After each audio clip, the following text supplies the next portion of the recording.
We're watching it at the Alamo Drafthouse, which is like the best movie theater you can ever be at.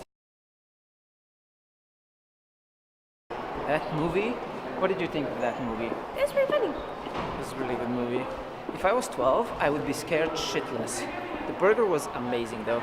Sunday, September 16th, and in an unprecedented move, I'm gonna watch basketball today because Slovenia is gonna beat Serbia for the European Basketball Championship.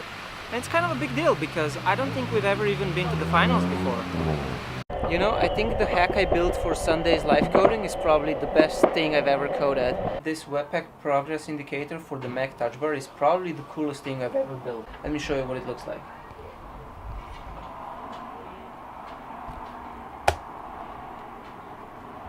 See, as Webpack is going, there's a little nyan cat on the touch bar that keeps running away. So that is definitely the coolest thing I've ever built. Links to download it in today's email. So in the email there's a link to the blog post about the Webpack progress indicator that has links to download the program. It makes the touch bar communicate with your Webpack build progress via a server. How cool is that? But honestly, I think I've been dealing with some sort of burnout this week for the React Native School post that I have to make this week, and I just haven't been able to even get started. I haven't done a single thing. It was supposed to be out this morning and nothing. I even went to bed really early last night because I was tired, so the plan was to wake up at like 6 a.m. today and get to work and try to get a head start on the post for React Native School. And instead, I slept until like 9. So I've been feeling a little burned out this week, and here's the funny thing about burnout.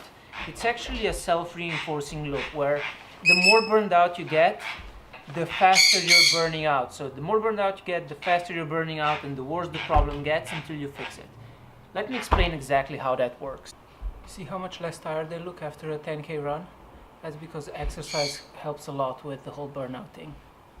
I don't know if you can hear them, but there's a group of drunk people standing right under my window, having a blast and screaming. But here's how burnout works as a self-reinforcing system. It starts with you being tired. So then, because you're tired, you work slower, right? And then because you work slower, you work longer because you still want to get the same kind of stuff done. So then because you work longer, you have less downtime. And then because you have less downtime, you get more tired.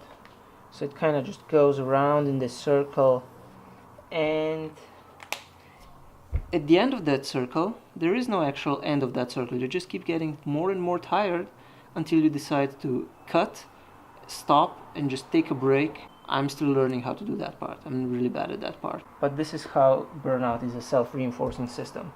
It's really kind of sinister when you think about it. I wish I had a good lesson here, but I don't have a good lesson. But you know what's really sinister about burnout and being tired?